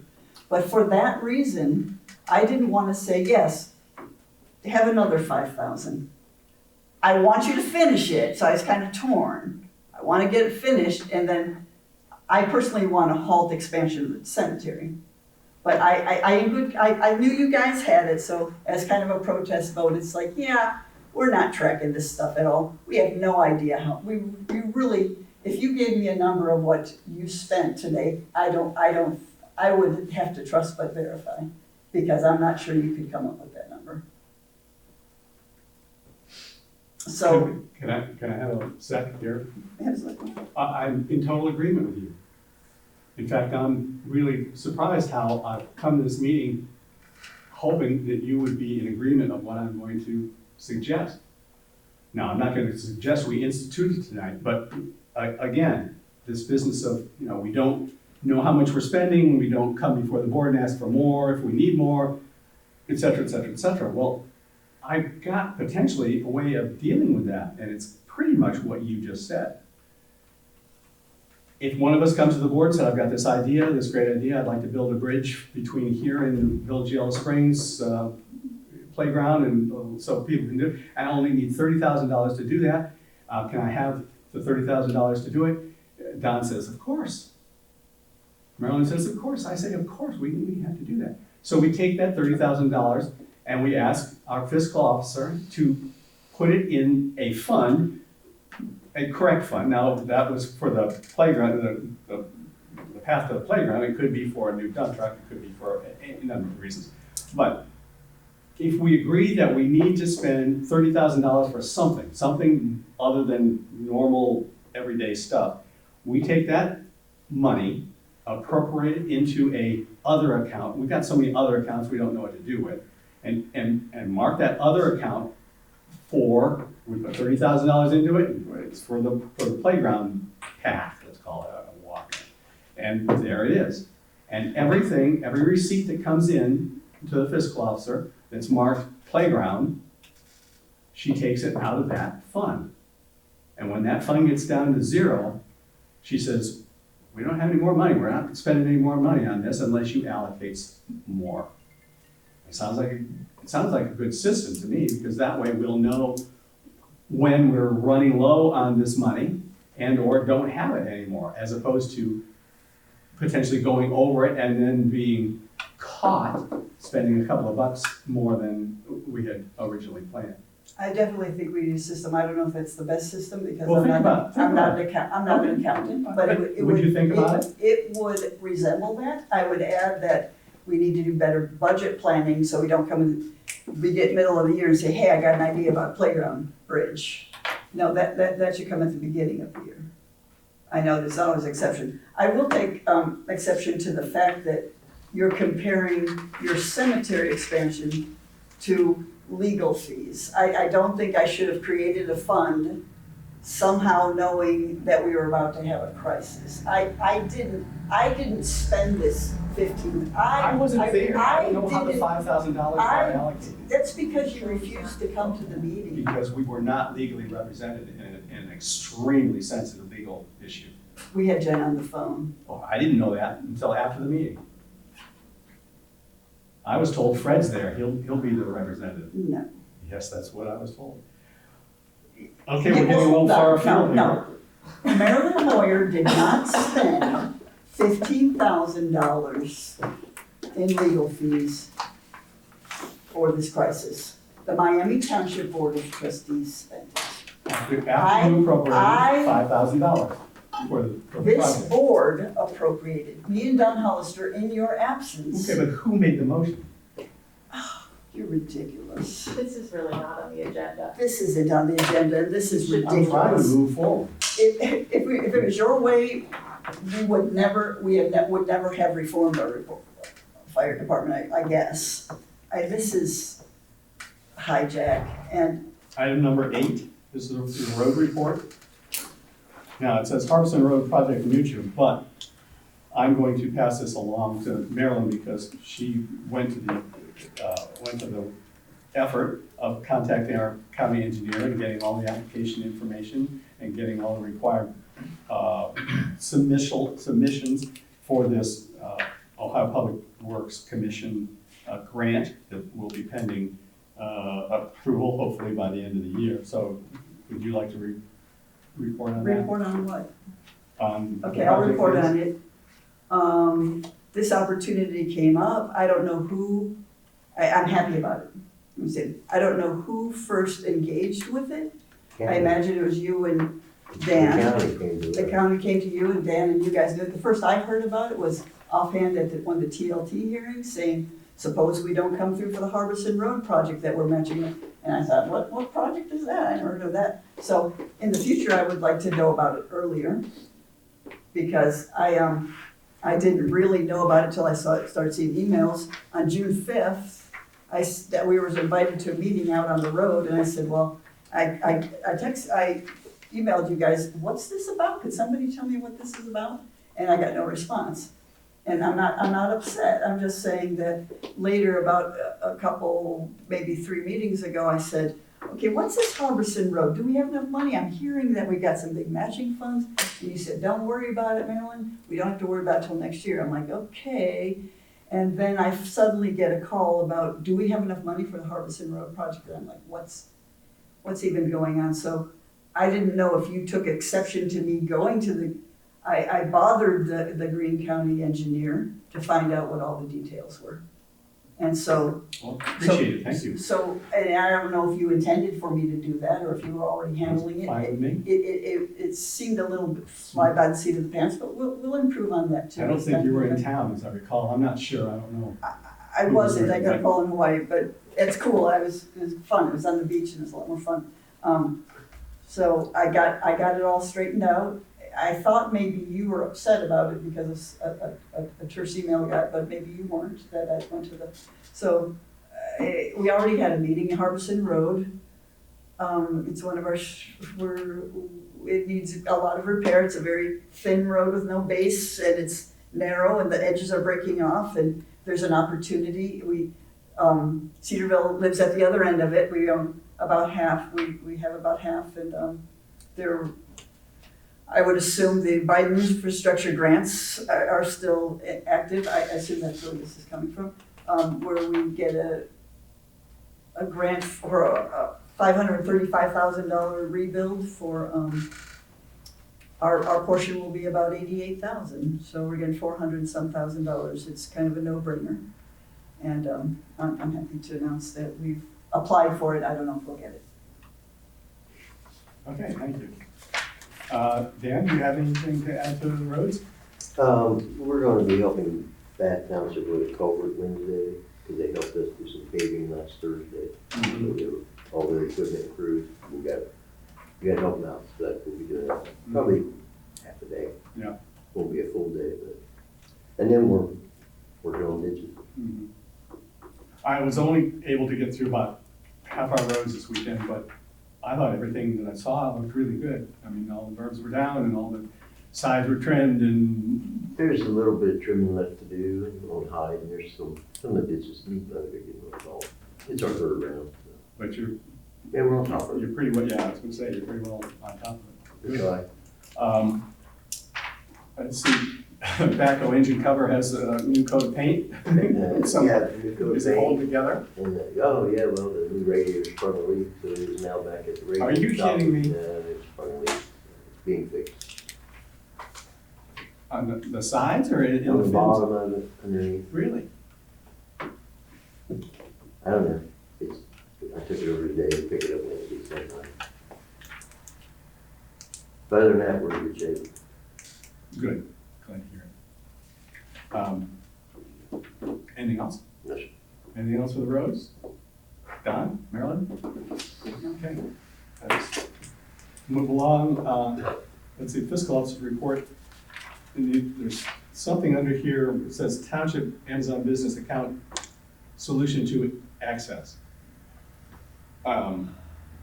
That's great. No, there's no solution. Okay, that's not good. So you apparently made a township Amazon business account for us. Mhm. I did not know that. And now we can't get access to it. I don't know if it's worth doing. I looked back at emails, I started thinking like, what is this township Amazon account? What did we just order for $800? I don't know what this is. So And then I can see now that we can't, Gina's trying to get access so the rest of us could use it, there's something wrong with the passwords. I just want you to know, I don't think there's any funny business going on.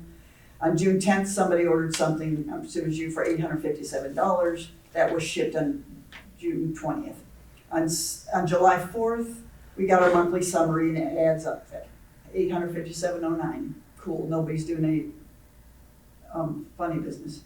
7/14, we ordered $24.49. It was something for $24.49 that was delivered on 7/16. I'm getting to a point here. We had a monthly summary of $24.39. Okay, on August 12th, there was a password recovery. There was a password change.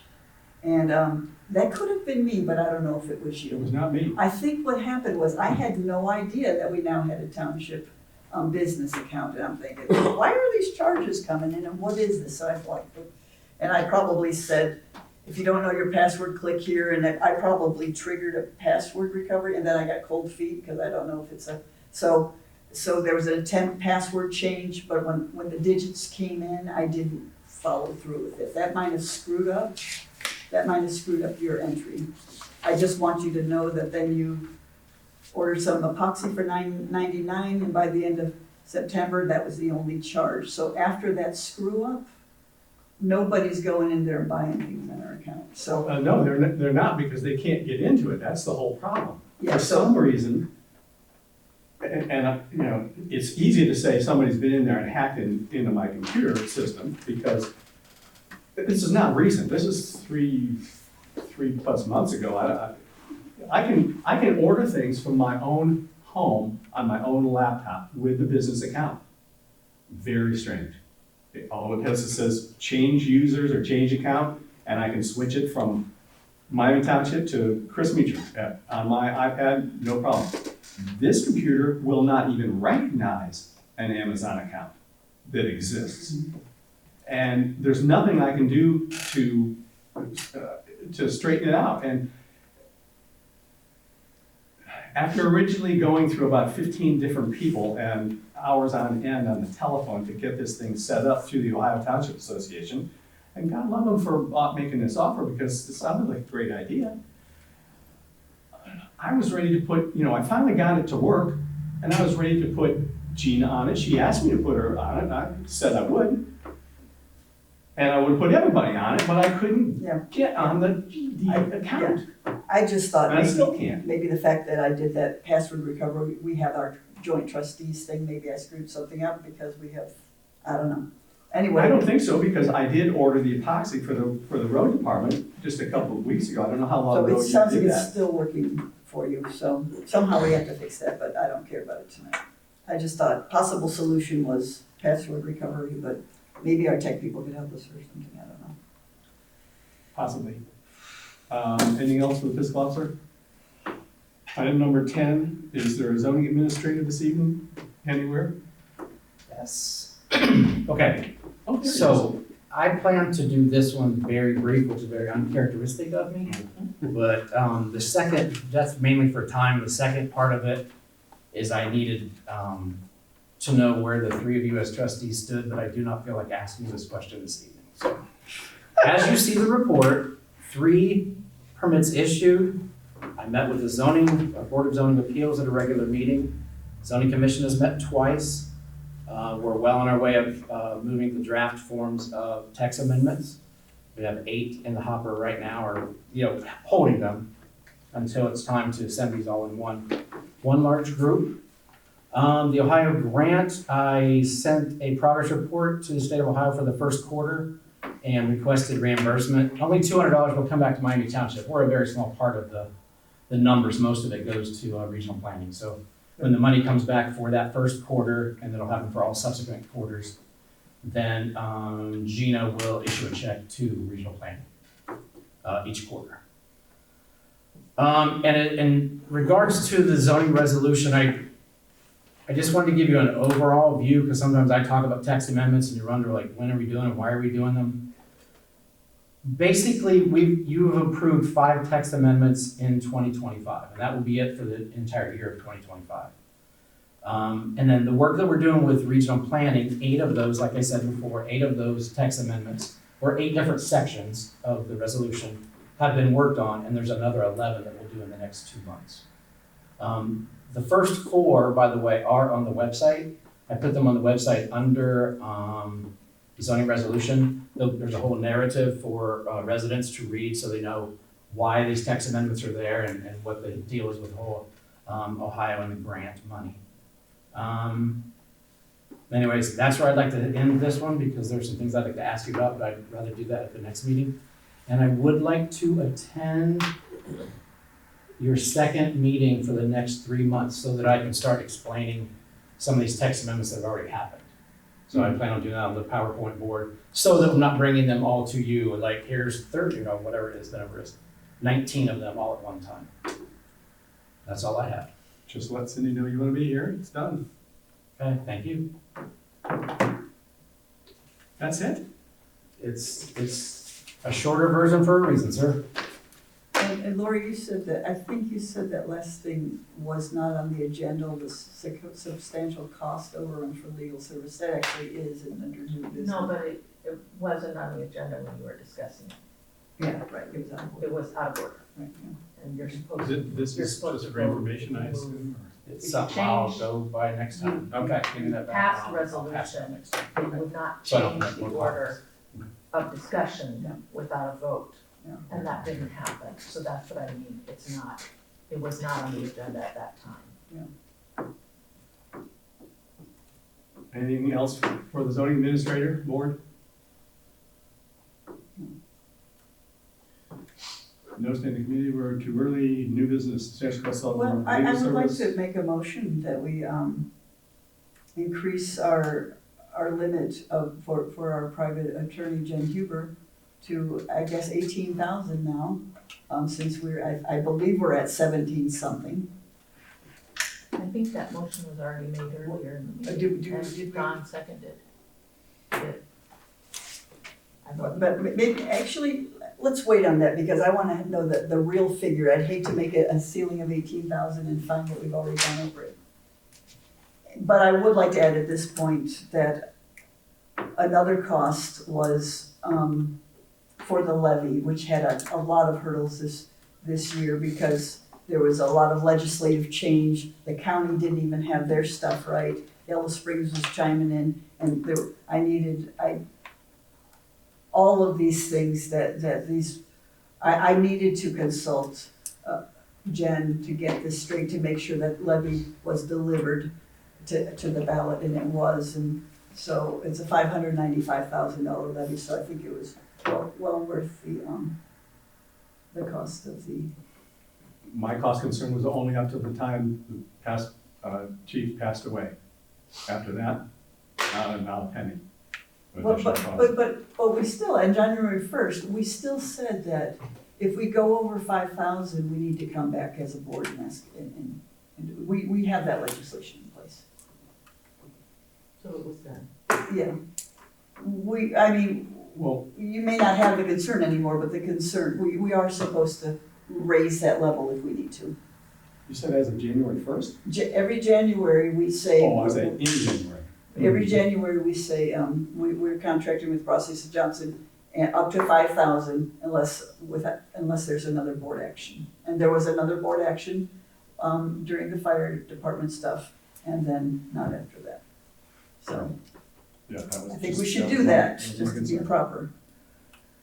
Grant opportunity, we've already talked about that with Brian and the county commissioner's request.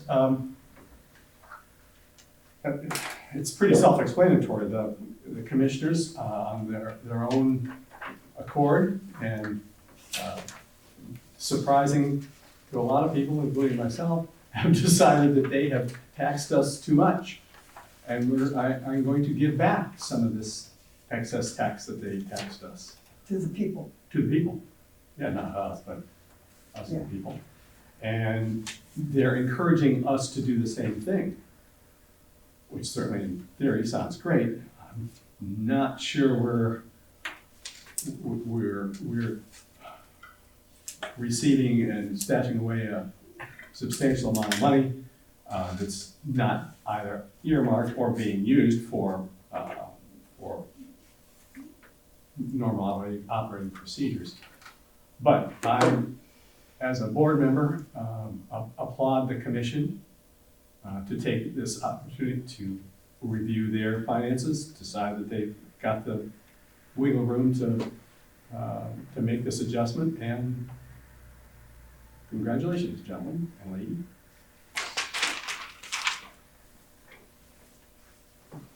Does the board have any recommendations on us doing anything with our funding? I urge people to support the renewal of our fire levy, I don't think you're allowed. which is not, You're not allowed to do that, it's improper. actually, you're right. I should not have done what I just did. I apologize. Okay, we'll rewind. That was rewind. very not right. All right, that takes care of item number 12. Item number 13, resolution to update travel reimbursement.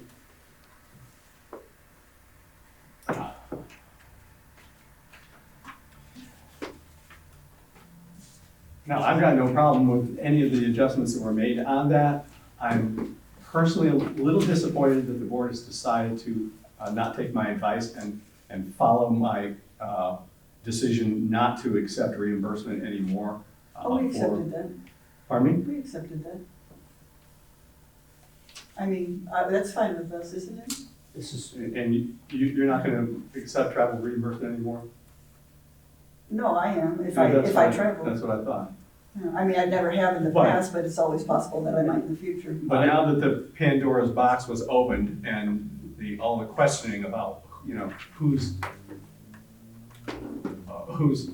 qualified to get reimbursement I think because of the there- amount of service I that they think did. you should have the motion on the table, and it is really getting late, Professor, so I just would like to this is say, not this is not, public comment time. okay, Thank you.